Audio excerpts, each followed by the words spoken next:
लोमड़ी एक ऊंचे टीले पर उदास बैठी थी। सामने हरे भरे मैदान में जानवर अपने अपने कामों में मसरूफ थे। कुछ घास चर रहे थे तो कुछ उनकी ताक में लगे थे। कुछ शिकार मारकर उसके गोश्त से अपना पेट भर रहे थे तो कुछ नदी से पानी पी रहे थे। परिंदे भी झुंड बनाए इधर उधर उड़ रहे थे। वो जंगल का एक खुशगवार दिन था, लेकिन उस दिन लोमड़ी पर संजीदगी तारी थी। जंगल की जिंदगी में लोमड़ी को अहम मकाम हासिल था। वो शेर की खास मुशीर थी। शेर हर काम उसके मशवरे से करता था। तमाम जानवर उसके साथ इज्जत से पेश आते थे और दिल से उसकी अक्ल को सराहते थे। लेकिन वो अपनी इस हैसियत से खुश ना थी और अपने इस किरदार से तंग आ चुकी थी। शुरू में तो वो अपनी इज्जत अफजाई पर फूले नहीं समाती थी और फख्र से गर्दन अकड़ा कर चलती थी, लेकिन अब हालात बदल चुके थे।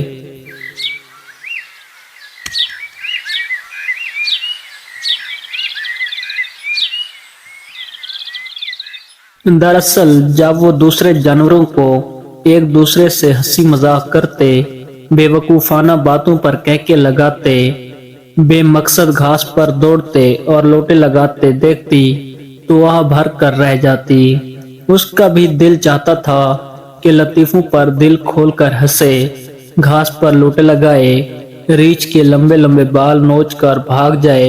लेकिन जब वो ऐसा कुछ करना चाहती तो दूसरे जानवर हैरत से उसे देखने लगते और वो शर्मिंदा हो जाती।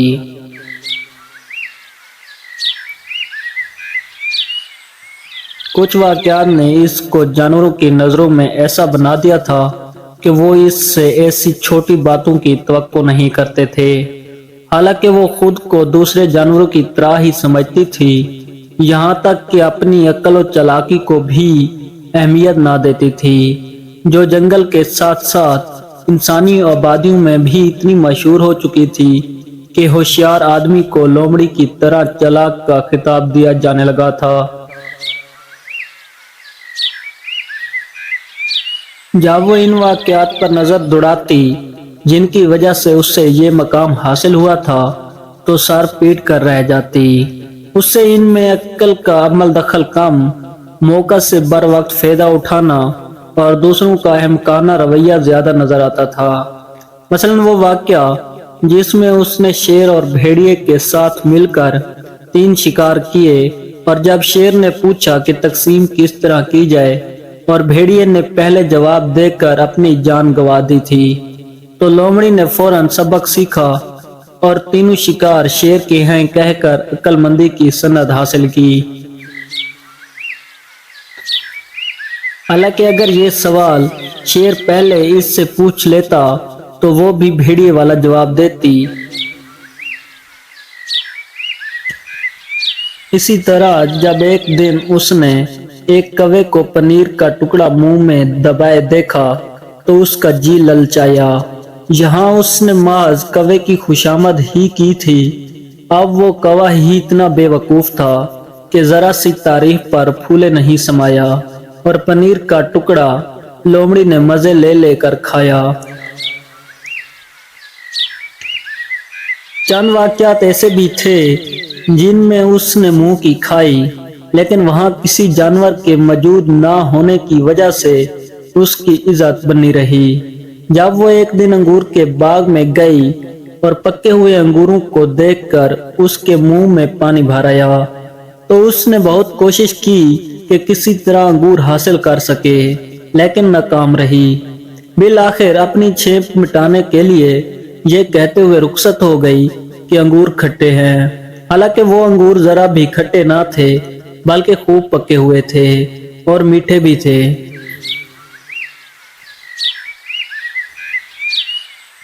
अब लोमड़ी तंग आ चुकी थी। वो सारा दिन भूखी टीले पर बैठी रही। रात हुई तो तमाम जानवर वहां जमा हो गए।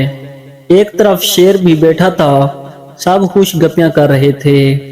चांदनी रात थी, पूरे चांद ने आसमान को रोशन कर रखा था। बादलों की टुकड़ियां उड़ी चली जा रही थीं।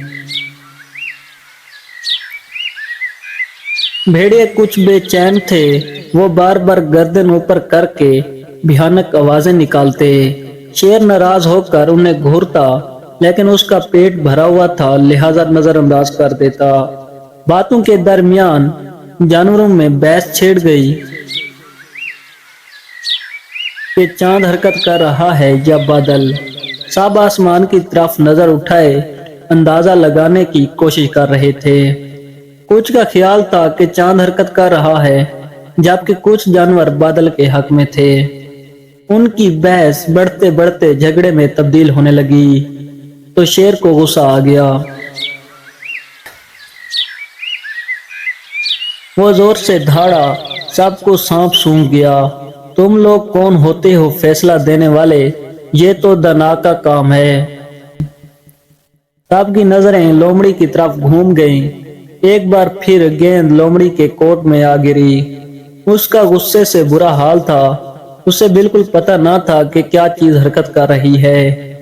फिर उसे ख्याल आया कि ये अच्छा मौका है ऐसा जवाब दिया जाए जो अहमकाना हो, ताकि आइंदा के लिए उसकी जान छूट जाए। वो बोली, भाइयों और बहनों, अगर चांद रुका हुआ है तो बादल चल रहे हैं, और अगर बादल रुके हुए हैं तो चांद चल रहा है।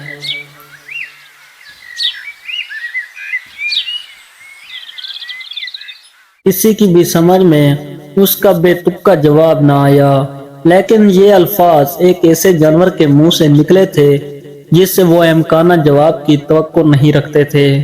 चुनाचा साहब ने वाह वाह शुरू कर दी। उनमें शेर भी शामिल था।